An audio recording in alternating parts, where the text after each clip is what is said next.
Hello दोस्तों, अंजना के channel में आप सभी का हार्दिक स्वागत है। तो आइए दोस्तों, आज हम जानते हैं कि भगवान महादेव शिव शंकर को जो उनके बड़े पुत्र थे कार्तिकेय, वो कैसे प्राप्त हुए। दोस्तों, बहुत समय पहले एक असुर था तारकासुर। उसने कठोर तपस्या करके ब्रह्मा जी की से वरदान प्राप्त किया कि उसे कोई नहीं मार सकेगा सिवाय शिव जी के पुत्र के, क्योंकि तारकासुर जानता था कि माता पार्वती की जो सती रूप था उनकी मृत्यु हो चुकी है और भगवान शिव वैराग्य में है। परंतु उसमें भगवान शिव साधना में लीन थे और सती जी की मृत्यु के बाद संसार से विमुख हो चुके थे। तारकासुर निडर हो गया और देवताओं पर अत्याचार बढ़ा दिए। दोस्तों, देवता परेशान होकर ब्रह्मा, विष्णु और इंद्र के पास गए। दोस्तों, देवताओं ने पार्वती से प्रार्थना की कि वे शिव जी से विवाह करें, जिससे तारकासुर का अंत हो सके। पार्वती ने वर्षों तक तप किया और अंततः शिव जी प्रसन्न हुए, लेकिन शिव जी का ध्यान भंग करने के लिए कामदेव को भेजा गया, जिसने प्रेम बाण चलाया। शिव जी को क्रोध आया और उन्होंने तीसरी आंख खोलकर कामदेव को भस्म कर दिया। किंतु बाद में पार्वती के प्रेम और भक्ति से प्रसन्न होकर दोस्तों शिव जी ने पार्वती से विवाह स्वीकार कर दिया। दोस्तों, शिव जी और पार्वती के तेज से उत्पन्न एक दिव्य अग्नि संकेत निकला, जिसे पृथ्वी सहन नहीं कर सकती थी। इस तेज को गंगा जी के माध्यम से श्रवण झील में प्रवाहित किया गया।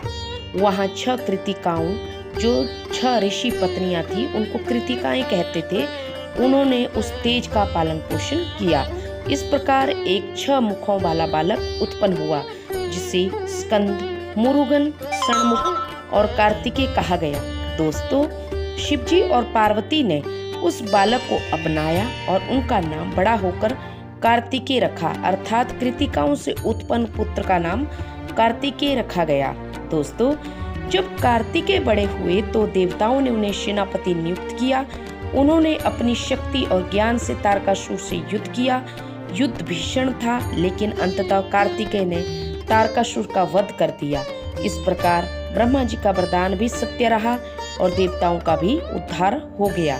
दोस्तों, कार्तिकेय को शक्ति, युद्ध, बुद्धि और विजय का देवता माना जाता है। दक्षिण भारत में उन्हें मुरुगन नाम से जाना जाता है और तमिल संस्कृति में उनका बहुत गहरा सम्मान है। दोस्तों, उनकी सवारी मोर है और वे अक्सर भाले के साथ चित्र में दिखते हैं। वे योद्धाओं और विद्यार्थियों के संरक्षक माने जाते हैं।